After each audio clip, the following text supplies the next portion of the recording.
तो स्वागत है आप सभी का हमारे चैनल की एक बिल्कुल ही नई वीडियो के अंदर, जहां आज की इस वीडियो के अंदर हम बात करने वाले हैं जिस्म से रूह तक इस स्टोरी के बारे में। एक अच्छी लव स्टोरी है, तो शुरू करते हैं हमारी यह स्टोरी जिससे रूह तक। CH3 छोटी सी किस्सी। काशी मुस्कुराते हुए सदैव के साथ साथ चले जा रही थी।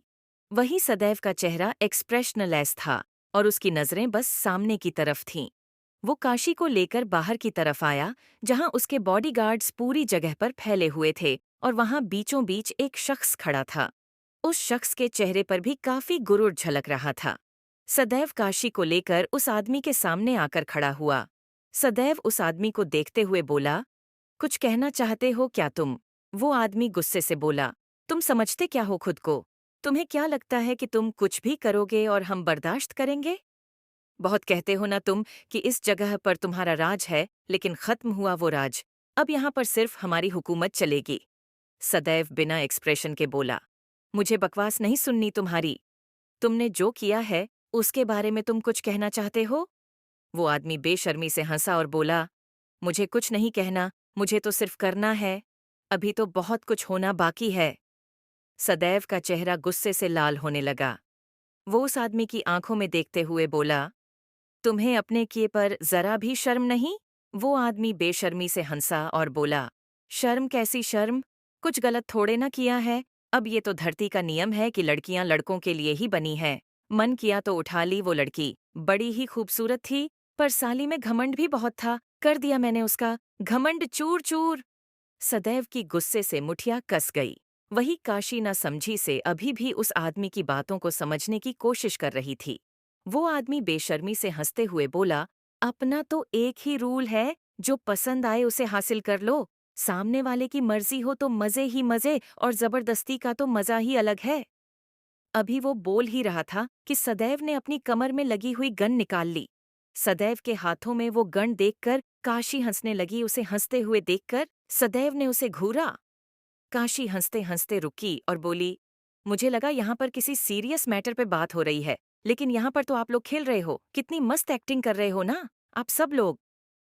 पर क्या आप चोर पुलिस खेल रहे हो? मुझे भी खेला लो, मैं भी अच्छा खेलूंगी। उसकी बात सुनकर सदैव की भौहें तन गईं। वो काशी की तरफ देखते हुए बोला, तुम्हें ये सब खेल लग रहा है?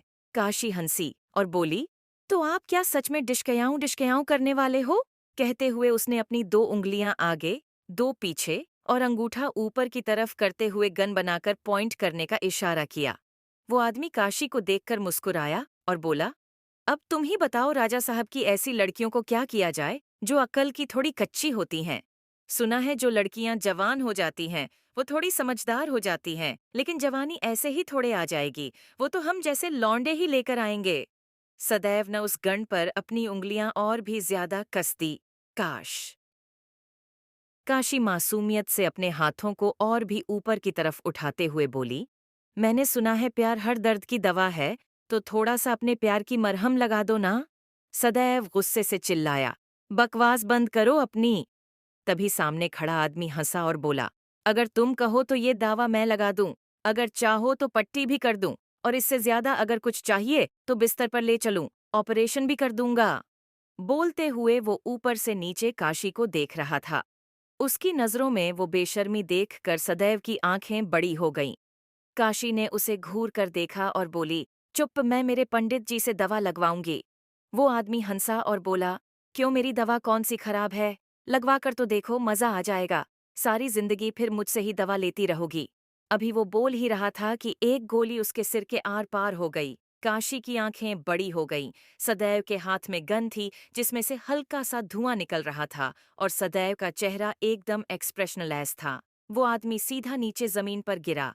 एक आदमी तुरंत से आगे आया और सदैव के सामने सिर झुकाकर खड़ा हो गया। सदैव एक्सप्रेशनलेस होकर बोला, इसकी लाश चौराहे पर लटकाओ और जब सब लोग देख ले तो कुत्तों के आगे डाल देना। अब भी सदैव अपनी बात बोल ही रहा था कि काशी भी बेहोश होकर नीचे जमीन पर गिरी। सदैव ने काशी की तरफ देखा, शायद उसे सदमा लगा था। सदैव के सामने खड़ा उसका मैनेजर आकाश सिर झुकाए बोला, आप फिक्र मत कीजिए बॉस, मैं इन्हें इनके घर पहुंचा दूंगा। अभी वो बोल ही रहा था कि सदैव काशी की तरफ बढ़ा और उसे अपनी गोद में उठा लिया। काशी का सिर बेहोशी में सदैव के सीने की तरफ लुढ़क गया और अचानक से सदैव की धड़कनें तेजी से बढ़ गईं। आज तक कभी उसकी धड़कनें इस तरह से रफ्तार से नहीं बढ़ती थीं। उसे तो अपनी धड़कनें महसूस तक नहीं होती थी, लेकिन आज अपनी बढ़ती हुई धड़कनों को महसूस कर सदैव के कदम एक पल के लिए रुक गए। उसने काशी के चेहरे की तरफ देखा। खूबसूरत सा चेहरा उसके सीने से बिल्कुल चिपका हुआ था। काशी को उठाकर सदैव अंदर लेकर आया और गेस्ट रूम के बेड पर लिटाया। एक सर्वेंट उसके पीछे पीछे आया और सदैव के सामने झुककर खड़ा हो गया। सदैव एक्सप्रेशनलेस होकर बोला, इनके परिवार वालों को इन्फॉर्म कर दीजिए, वो जल्द से जल्द इन्हें यहाँ से ले जाएं। इतना कहकर सदैव वहां से चला गया। वहीं दूसरी तरफ उदयपुर में गोइनका मेंशन तकरीबन 70 साल की एक महिला अपने फोन से बार बार सदैव को फोन किए जा रही थी, लेकिन सदैव उनका फोन रिसीव कर ही नहीं रहा था। वहीं दूसरी तरफ सदैव इस वक्त अपने कमरे में था और उसका फोन सामने टेबल पर ही था। उसने अपने फोन की तरफ देखा, लेकिन बिना कुछ रिएक्ट किए सीधा वॉशरूम में चला गया। जिस तरह से उसने काशी को अपनी गोद में उठाया था, अब उसे एक शावर लेना था। उसे अपने ऊपर किसी का टच बर्दाश्त नहीं होता था।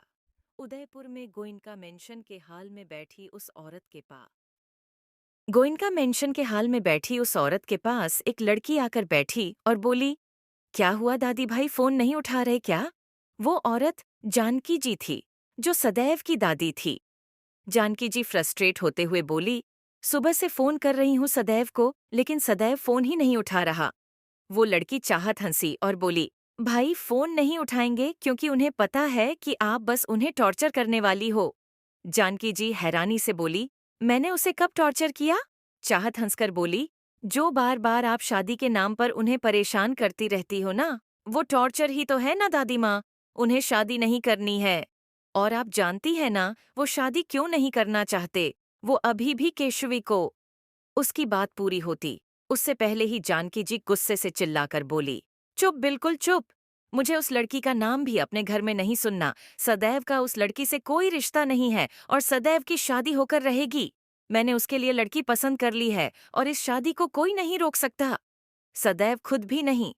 चाहत एक गहरी सांस लेते हुए अपनी जगह से उठी और बोली, सॉरी दादी माँ, लेकिन आप भाई के साथ जबरदस्ती नहीं कर सकती। आप क्या, कोई भी सदैव भाई के साथ जबरदस्ती नहीं कर सकता। वहीं दूसरी तरफ हरिद्वार में काशी अपने बिस्तर से उठी और कुछ पल के लिए तो उसे होश ही नहीं आया कि वो कहाँ है और कहाँ नहीं। तभी उसका ध्यान अपने हाथों पर गया, जो बहुत दर्द हो रहे थे। वो अपने हाथों की तरफ देखते हुए बोली, ये भी कोई बात हुई क्या पंडित जी? मैंने आपसे कहा था कि मुझे प्यार की मरहम चाहिए, लेकिन आपने तो वो मरहम लगाई ही नहीं। पर मैं तो आपसे वो प्यार की मरहम लगवा कर ही रहूंगी। इतना कहकर वो बेड से उठी और उस गेस्ट रूम से बाहर निकालकर सदैव के रूम की तरफ बढ़ गई। सदैव वॉशरूम से बाहर निकला। इस वक्त उसने अपनी कमर पर टॉवल बैठा हुआ था और उसकी पूरी बॉडी एकदम लाल दिखाई दे रही थी। तभी दरवाजे पर खड़ी काशी मुस्कुराते हुए बोली, हाय मेरे पंडित जी। आगे जारी है। पहली बात, सदैव पंडित नहीं है। काशी बस उन्हें प्यार से पंडित जी का कर बुलाती है, जिसके पीछे एक स्टोरी है जो आगे आने वाले चैप्टर में पता चलेगी। And do comments, guys.